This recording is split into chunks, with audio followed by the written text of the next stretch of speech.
afterwards. Let me just drop into the chat as well a Klaxoon board. We use a little bit of Klaxoon today. It's a generic whiteboard. You hopefully know it by now. Ebru, it'll be new to you. Hopefully you can click on the link, take you straight to Klaxoon. Do that whilst I'm give you a quick introduction to the topic. So today we have purpose-driven presentations.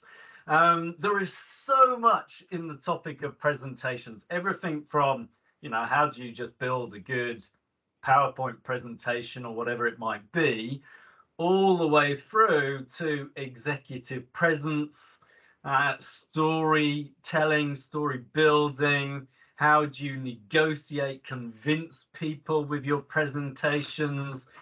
You know, the topic is so broad. Today, we're going to focus really on, you know, building a PowerPoint style presentation in the most efficient, direct way to ensure that you get your messages across with the greatest impact. Now, it doesn't have to be PowerPoint. The secret is how you build the presentation and the structures that go along with that so that you can accelerate the collection of information to put into the presentation that has the best impact as a result of that. So with that, I'll start with a little story. Always like a good story. So about 3 years ago, I was at an internal conference. We're doing a big finance transformation. We had a lot of the key management layer there at the kind of internal conference. And I sat through what is possibly the worst presentation I have ever sat through in my entire life. And I've sat through some really bad presentations, including the CEO of TCS, Tata Consulting Services, give a presentation in Dubai, where he literally turned away from the audience and read the bullet points off the presentation script in the most boring voice ever. And within 5 minutes, the entire audience was asleep. And this was from the CEO of one of the largest companies in the world, which was kind of shocking. But this particular presentation on the day was about reducing data volumes in the implementation of SAP that we're in the middle of. And we had our best programmer turn up to give the presentation. She is a superstar, absolute genius when it comes to presenting. And what she went to do was she had 150 slides. She had come up with this incredible solution to reduce the data volume, which was about 40 terabytes at the time, down to about 10 terabytes. We couldn't cope with 40 terabytes. It was just too much data. We didn't have the architecture for it. It was causing us huge problems. We had to reduce the data problems. She had found an amazing solution for that. But what she then went to do was impart her genius brain on the audience for an hour long, going through almost 150 slides. And she had even copy pasted some of the brilliant coding script onto the slides as well, how she had gone about with clever algorithms, being able to squash the data volumes down, but still access all of that data at the same time.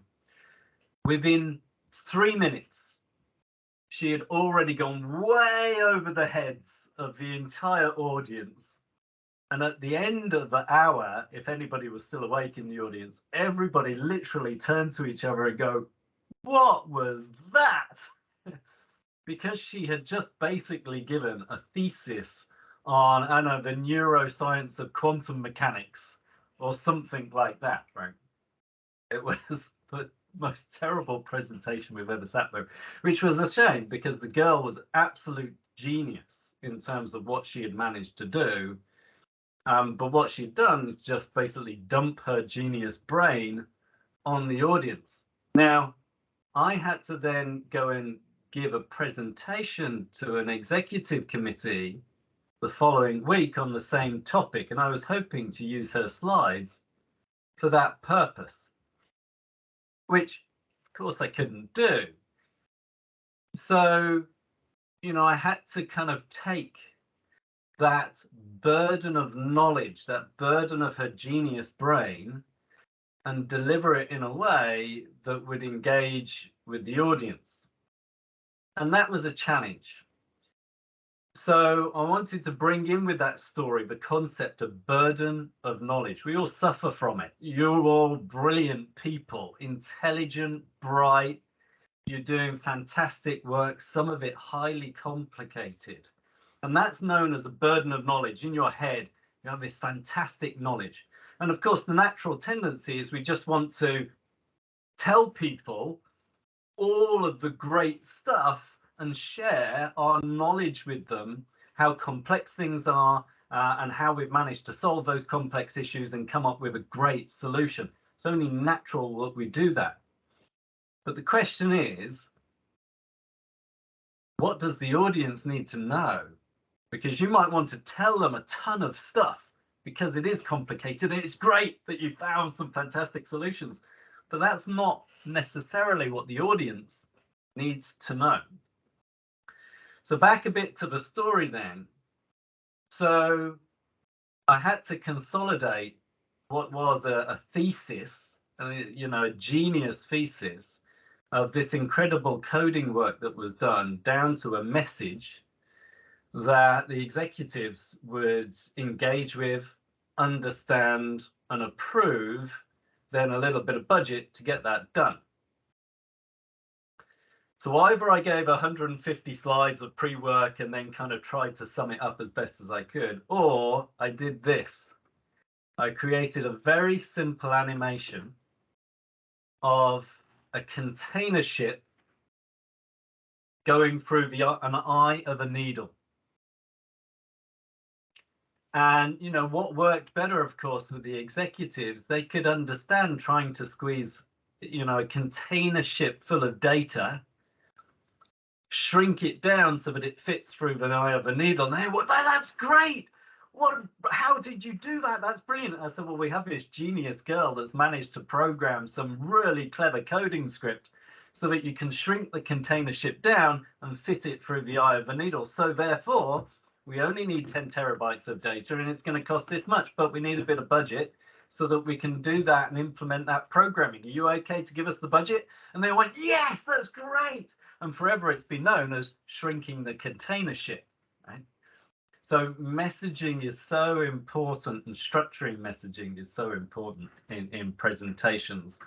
And being conscious that we have this burden of knowledge and we want to share the burden of knowledge, and how do then we kind of change our burden of knowledge so that the audience is going to engage with it and understand it. I think there's a great quote from Einstein is, if you can't explain it in a simple sentence, then you haven't understood it well enough.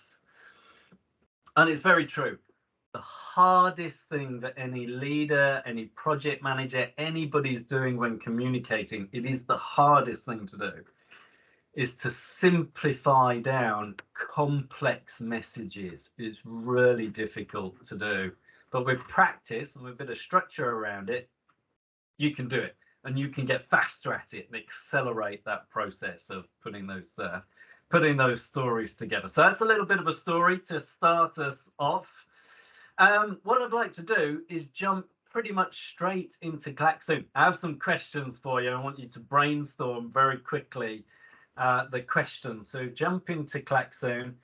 As you might know, if you've already logged on before, sometimes you have to change your nickname just so that it'll let you log in again because it recognizes you from the previous session. So please log into the Klaxoon. I'll share my screen a second. Share. There we go. And for today, you can see all the previous work that we've got on. It should take you to the middle where it says, welcome to Chocolicious. Go left across the board, past the compass sign, and then down a little bit to the bottom. You'll see a big red box with presentations written on top of it. Head for the big red box.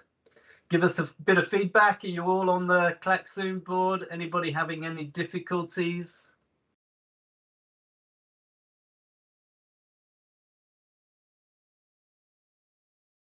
How doing? Have you found your way to the Klaxoon board?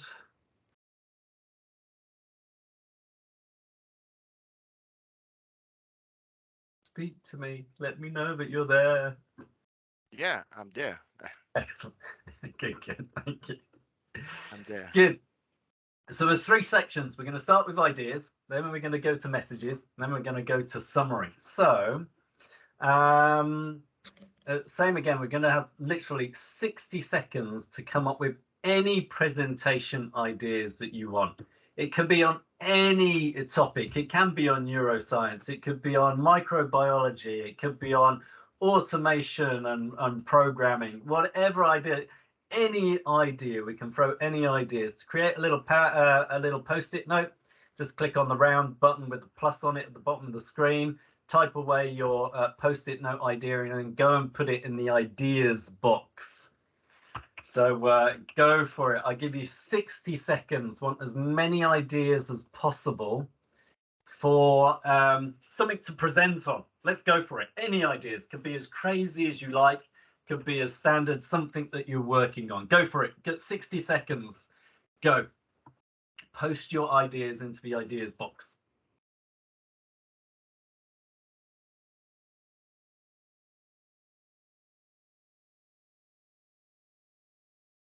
Good. Got one. Automation. It's a nice one. Next one, have AI. Love a bit of AI. Why RPA? That's a very nice one. That's it. Keep them coming. 40 seconds left. Let's have a few more.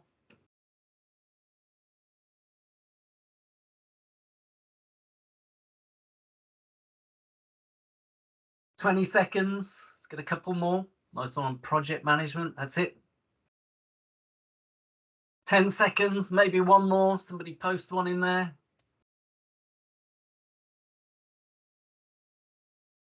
Okay, time's up. Right, we've got some ideas on the board, which is great. Time balancing, lovely one. I like the idea of time balancing. So let's have a quick vote. If you click on the post-it note, you'll see a little thing come up above it. There's a little heart sign. You can click on the heart sign and it will give it a vote. So I'll give you 30 seconds. Go and vote for the one that you like the most, the ideas that you like the most. So go for it. Click on the post-it note. It'll pop up. You click the little heart, and that'll give you a vote for which one you like the most. We're going to select the topic. Go for it. Another 10 seconds. Make a vote. There we go. Good. Let's have a look then. So we've got YRPA is the clear leader with 3. I mean, that does link nicely to automation anyway, and you can even kind of fit a bit of AI underneath that. Time balancing would nicely fit with project management. So let's focus on YRPA. It's a good one where you might want to ask for approval. Imagine the situation, you're going into a new business, you've never worked with that business before, and you have to convince them to do robotic process automation. You're selling your services for robotic process automation, right? So what I want you to do now in the messages box, I want you to think of 3 key messages for why they might want to do RPA. Convince them. What are the arguments almost for RPA? So each of you try and think of 3 strong arguments for RPA. For this, I'll give you 3 minutes. That's like a minute per message. Describe the message. So don't just put a title, but really describe the message. So excellent. So you've got boosting efficiency. Add a little bit more to that by going boosting efficiency by da da da da da da. And then that's a great message. Go for it. Give you 3 minutes. Slap it in the messages box. Come up with 3 messages each on why RPA. Go for it.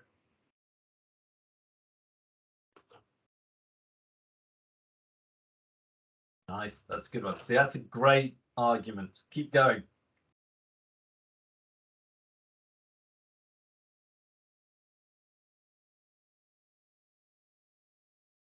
Keeping on. Really strong messages, arguments, why RPA.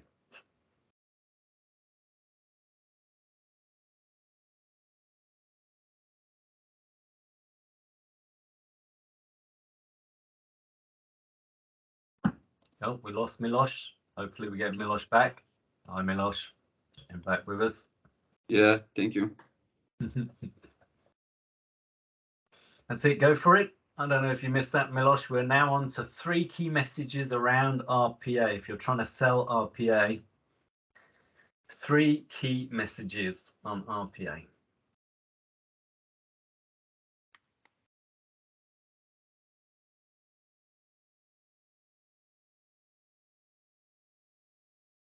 Give you about another minute and a half. Add some more messages. Go for it.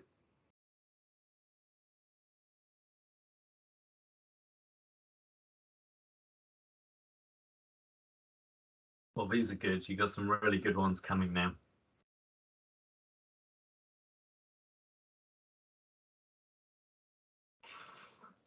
Another minute.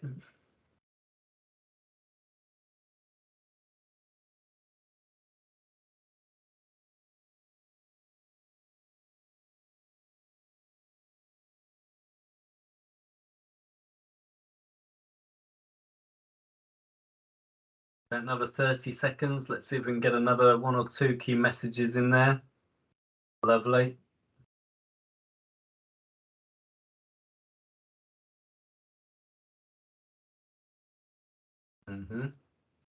It's coming nice.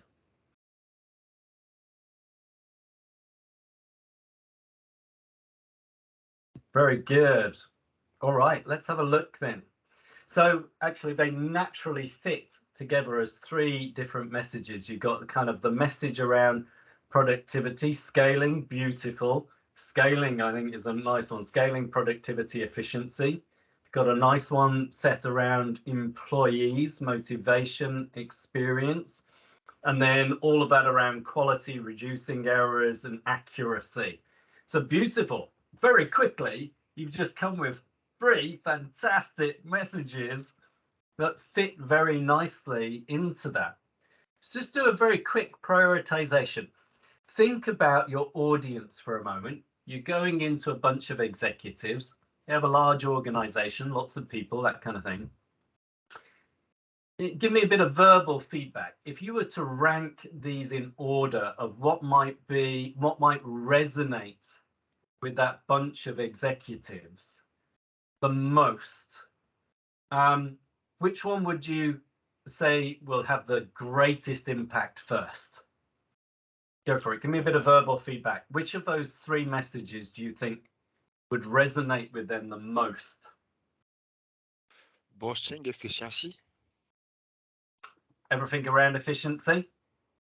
Yes. Very good. Let's put that productivity. first. Productivity. Productivity. Good. That seems to be the first call. So we go with that one first. Good. What's the next one you think would resonate with them the most? Scaling business. Scaling. Good. We can fit that nicely under the kind of efficiency. Yeah. Good. Then the employee. Go ahead. Accuracy. Good. So we'll call that second. And then the employee piece, you've got nicely third. That's great because you've also prioritized your messages. Hit them with the biggest message first, right? Very good. Now, this is where it gets a bit more tricky. I'm going to give you a minute and a half in the summary section. If you were to write almost just like one sentence that kind of sums up the why around RPA, what would that, and take into account the 3 messages that we've just described, which is good. How do you sum up that in the most impactful way? So think about a sentence that kind of captures the essence of those 3 messages that we've just put together, and write one sentence as a summary. Go for it. Give you 90 seconds. Pop it into the summary box there.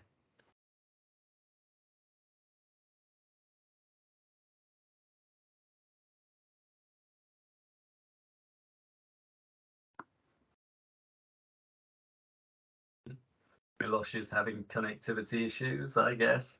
Hello, Milosh, you're back with us again.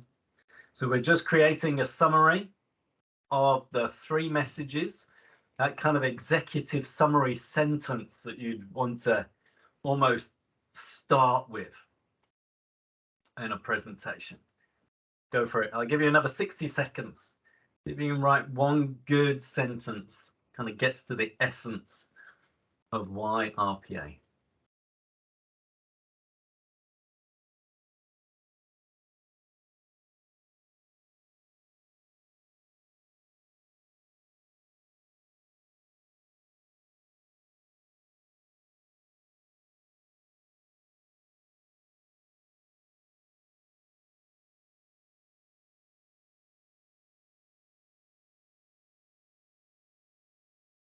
Another 30 seconds. See if we can come with 1 or 2 good summary sentences. As I say, it's sometimes the hardest thing to do, putting presentations together and messages together, is really sum it up to a key deliverable message. Very nice.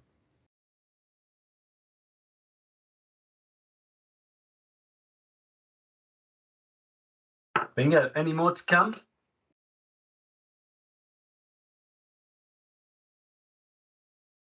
Lovely. There we go. Good. Okay. So now we have a great story. You've already built now, just in doing that, what's the key focus? Why RPA? You need a decision off the back of that. If you're asking a question, you need a decision as a result. We've come with the 3 core messages and prioritize those in order. And you've used that information then to create a summary. That's a structure that you can repeat. It's like a formula. It is the algorithm of preparing presentations where you need a decision, right? It really is. Very quickly, then you can pull together presentations in this style that are very convincing, very focused, and have a clear message that is going to have greater impact to your audience. Also, the benefit with this is the way that we've structured it now. If you end up getting squeezed for time, because often, if you're in these kind of steering committee presentations, or you've gone along to supply management and you're doing a pitch on why you should be hired to do a bit of RPA, it is almost guaranteed that the half hour you planned with, is going to get squeezed to 20 minutes or 15 minutes or even 5 minutes. If you're last on the agenda, can guarantee either you're going to get cut out from the meeting completely, or you end up with just 5 minutes. The good thing about this is, if you do get squeezed for time, you can come back and just focus on the summary. If you've only got 5 minutes, I'm just going to go through the summary. The rest of the slides are in the material. We'll send you afterwards. If you've got more time, then you can go through the messages, but then you can go in priority order. So if you only got 10 minutes, I'll do the summary and message number 1, priority number. If I've got 15 minutes, maybe I can squeeze all my messages in. If I've got the full half an hour, then I can elaborate more verbally, but then focus on getting the decision at the end. So it's also a great way of managing time when you're giving a presentation, because you know that your summary is built on the messages. The messages ultimately focus on getting a decision made, and you can use that structure then for the actual presentation itself. I'm already waffling too much. Very easy to waffle. during a presentation. So let's do just this. Let's create very quickly a presentation. So I've already got some preset slides. You can have templates for this stuff which help you accelerate the preparation of presentations. So I'll come to purpose-driven presentations in just a moment, but one of those purposes is approval presentations. And anytime you have a question that you're presenting, like why RPA, what you're really wanting people to do is make a judgment, right, on something like that. Now, either they are really making a decision to hire you, or they're just making an internal decision to go, RPA is good. Maybe I should use that in the future. But somehow, anytime you have a question, there is some kind of decision or judgment you need from your audience, even if it's just to get their buy-in or get their engagement a little bit, all the way through to asking for 150 million of budget. You can use this exact formula for doing that. Start with the questions, then the argumentation, and then what answer do you want out of that? And we've just prepared a little bit of that. We've pretty much started a bit with the questions. So here we go. Let's create it. This is going to be the summary. So we're going to start a bit with the summary. Let's come across because we've already prepared our summary. Our executive summary is why you need RPA. Right, I'll keep it shorthand for now. We're asking for your approval on the following key questions. And we're going to put that in. We're going to say 1, boosting amazing productivity, scalability, and efficiency. Something like that. And then 2, we're going to go boosting quality and accuracy of work. And then we're going to go 3, improving employee engagement. There you go. In the summary, I'm just going to very quickly copy one.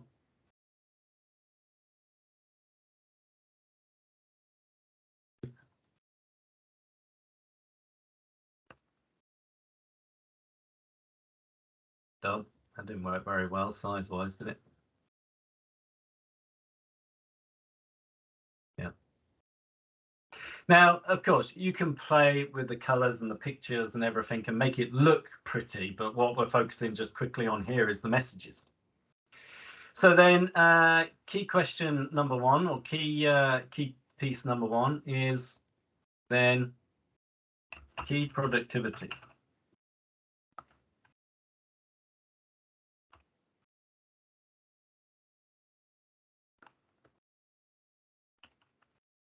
Driving scalability.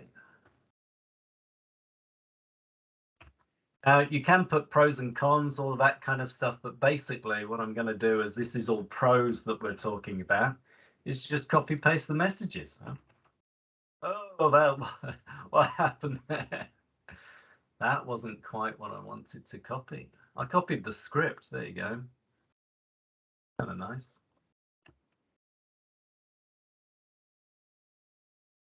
You get the idea.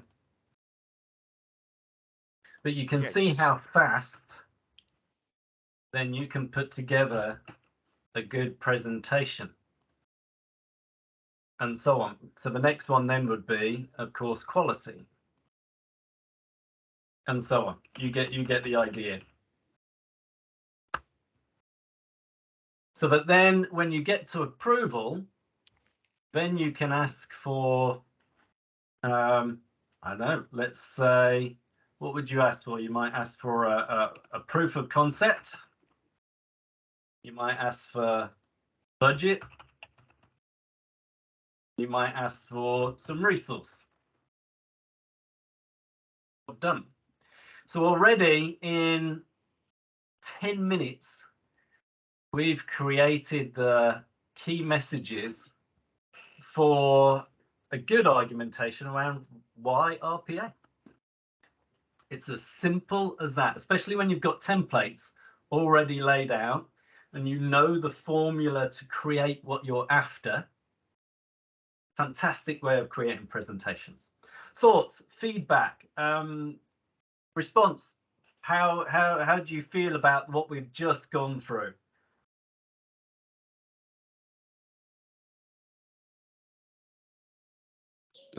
Just one question, Mark. How do I separate messages from the summary, because they look pretty similar to me? Sometimes they How can to be. avoid not to repeat yourself while making those two? Yeah. Sometimes they can be very similar. And if you think about the structure we've gone through, you start with one summary, and then you repeat the 3 key messages, but in more detail, for example. So if I start, we're going to boost amazing productivity, my slide on productivity would then have the more detailed messages around that. And again, you can take 3 messages for boosting productivity, for example. And then it covers very nicely the 3 aspects: productivity, scaling, and efficiency, for example. So that's fine. So for every 1 message you're trying to create in the summary, you can then have 3 messages per summary message. It's okay to repeat yourself sometimes, because you think about it. To reinforce a message, repeating is not a bad thing. And there's a bit in communications science, if you like, that sometimes you have to repeat one message 7 times before people really get it. And it is true. And sometimes you can repeat that message in many different formats and different ways, of course. So don't worry too much about repeating yourselves. Don't necessarily just copy paste the same message 3 times. That doesn't work. Come at it from different angles, different words, different focuses. Does that answer your question? It's a good question. Yes, thank you. Good. Any other reactions, thoughts, what we've just gone through?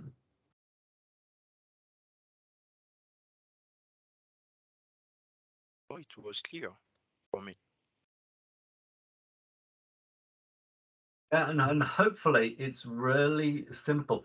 Often, because of the burden of knowledge, what we want to do is dump in our genius brains into a presentation. But that's not always what will engage the audience. And certainly it won't help you get decisions if you talk for half an hour because you're sharing how brilliant RPA is, how clever it is, the latest AI automation. And often, especially the people you're presenting to, are often managers and things like this. They don't understand the details. So anything like that is just going to go straight over their heads and they're not going to engage with it. But if you can very quickly bring it down to the key messages, that's going to engage with them far more. And of course, you can always talk a little bit to your genius work that you're doing. That's great. But the messages you deliver are the ones that you build very quickly into a presentation. Good. So that's a structured way of building a presentation fast. Of course, then you can make it look pretty and everything else. But if the message and the content is not there, doesn't matter how pretty your slides look, they're not going to remember the message afterwards, or they're not going to give you an approval just because you have pretty pictures on a slide. So the messages are super key. So this comes very quickly then to the art of presentations. I would argue, and very strongly, that there should only be 3 reasons ever to create a presentation. One is approvals, which we've just gone through. Second is reporting, and reporting can be anything from a project status report, which I'm sure you have. You can have agile templates for project status reporting, all that kind of good stuff, all the way through to I've just done a huge piece of analysis can be very complicated, and I'm reporting out the kind of results of that analysis. So there are, you know, different ways of looking at reporting, but basically you're doing some kind of report out, be it status or sort of the results of an analysis or the results of something. That's reporting. And then finally, training, of course.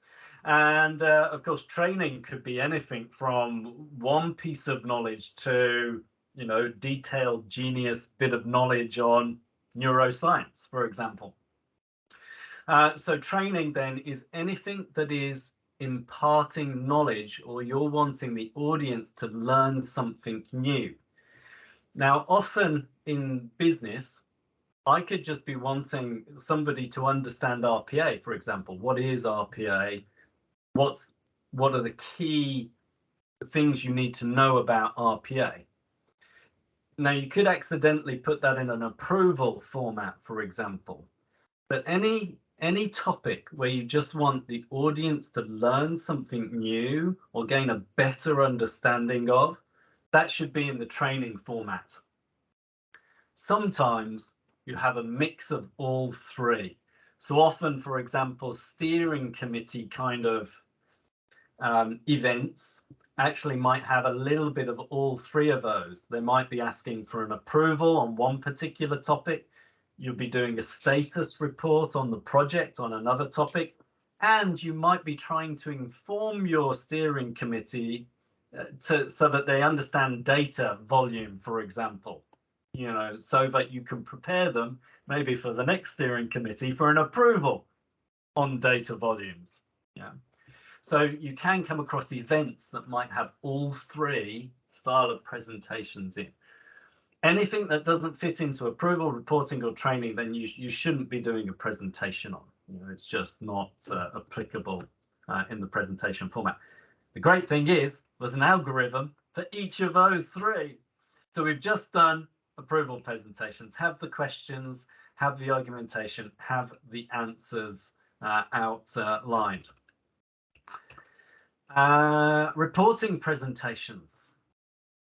Always start with the status. There are lots of templates. You can get templates off the internet for that. You know, there are RAG status, red, amber, green kind of things. There's percentage completions. McKinsey used the McKinsey pies as status reporting mechanisms. You can have, you know, updates within the status. You can have your project plan with a line across it. However you want to report out status. Find yourself a good template. Just keep reusing the template. Very, very straightforward on status. What are the actions?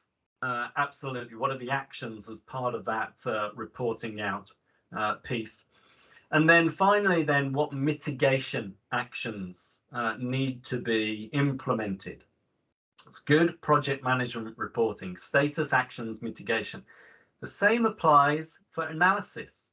What's the status of the analysis? Are you halfway through? Is it complete? These are the final findings. What are the actionable outcomes from that analysis? Because if you're just presenting analysis, actually what you're doing is just training. You're trying to inform people of your findings to improve their knowledge. But a report out for any kind of analysis should come with some actions. You've done analysis for a reason. And hopefully that's to drive some action or a decision even sometimes.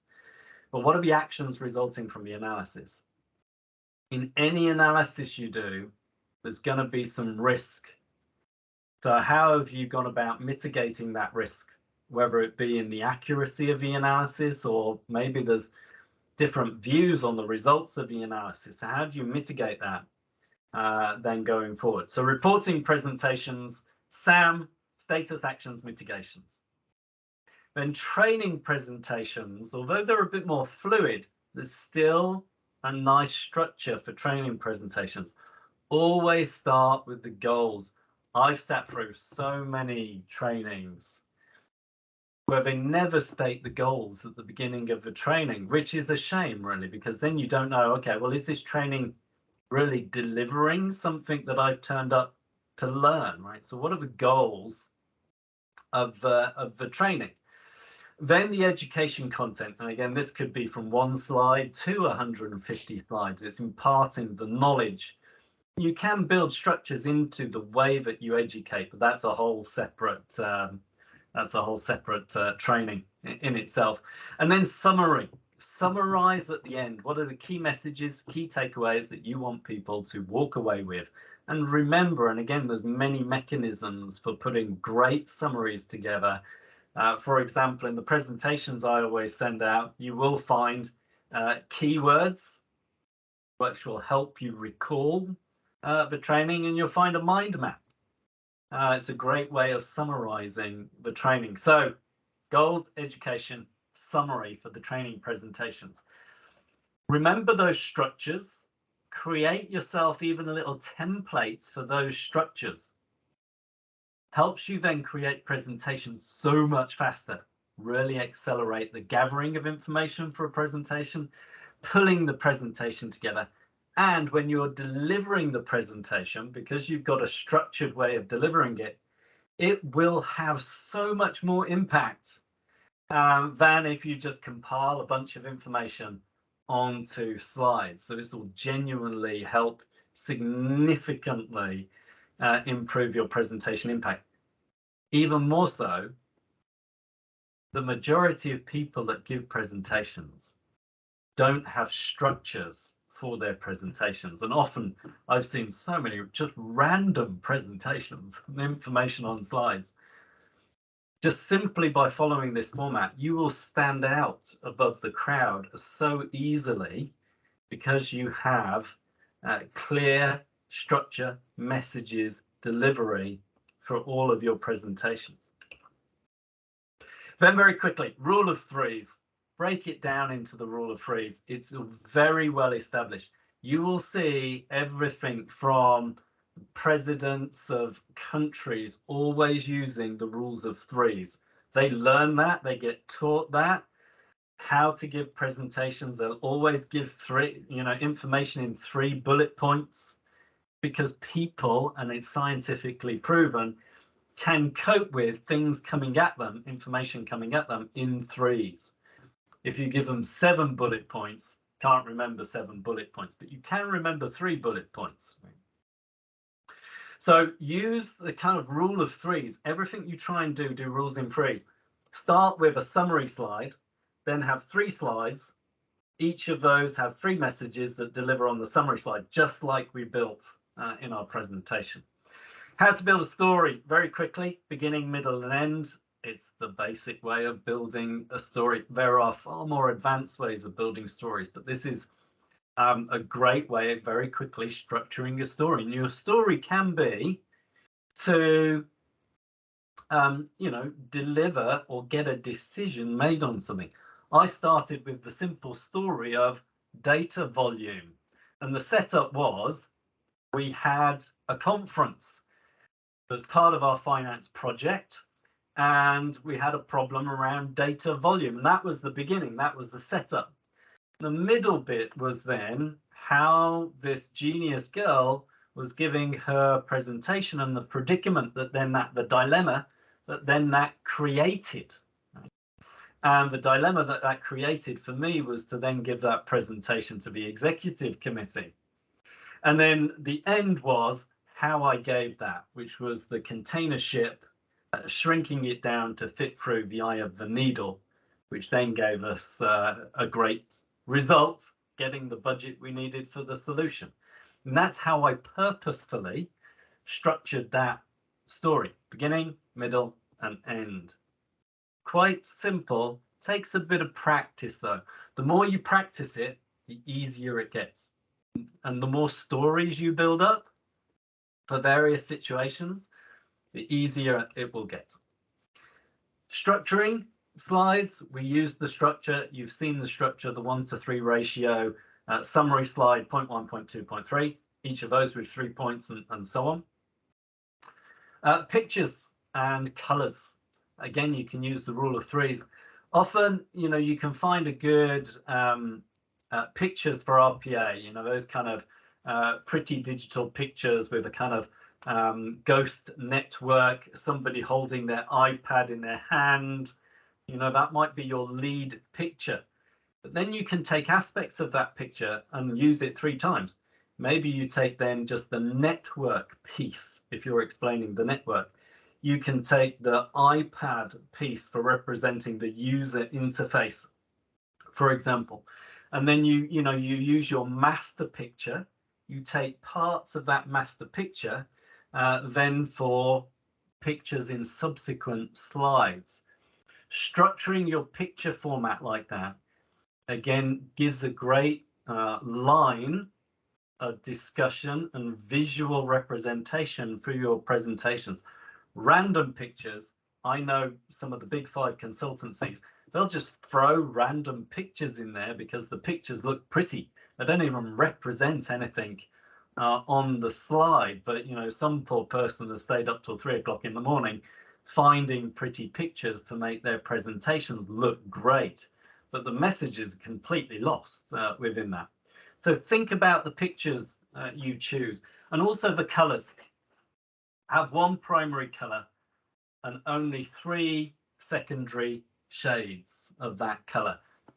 I've also recently just come across presentation where it had like green, red, browns. Oh, it was a horrible presentation to look at just because it has so many different colors on it. Your eyes just couldn't cope with it. So think about that. Think about using pictures as well. So in summary, here's the summary: purpose-driven presentations. Use art. Each of the approval reporting trainings then has a sub formula.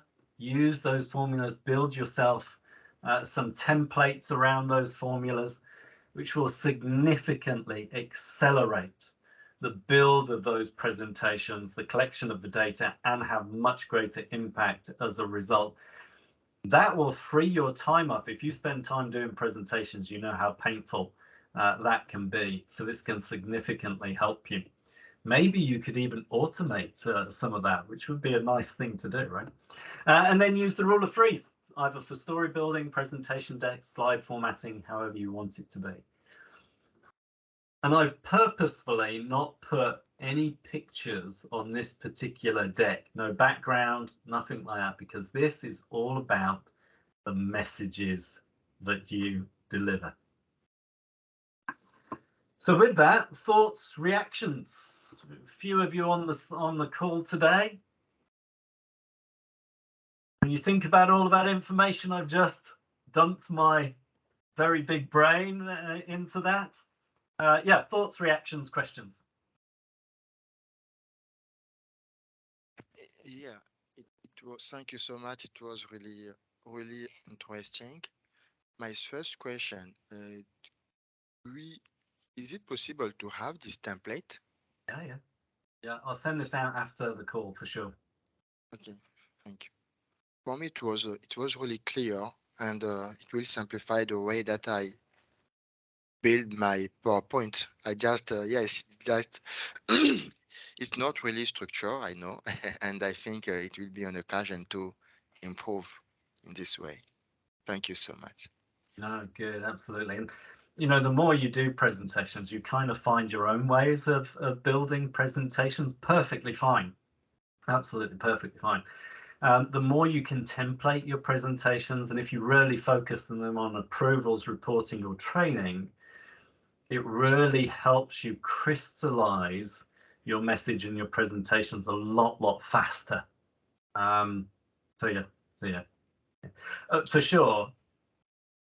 I can honestly say that learning this kind of sets of structures early on in my career has helped my career, because I'm able to pull presentations together really fast. Whereas other consultants, you know, might be taking days, I can pull together quite rich presentations within an hour, right? You know, because I've got these templates, I can pull the information very quickly. I mean, one real example, it took one set of consultants 3 months to prepare an operating model proposal presentation.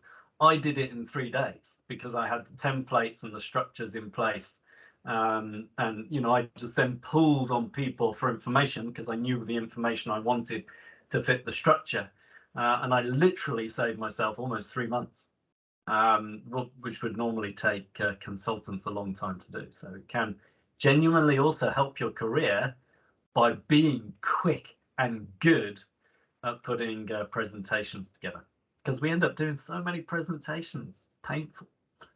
One year I literally did over 4,000 presentations, and I know that because I have a folder structure. 4,000 presentations in 1 year. Crazy. Good. Sorry, I went off on one there. Other feedback, reactions, questions?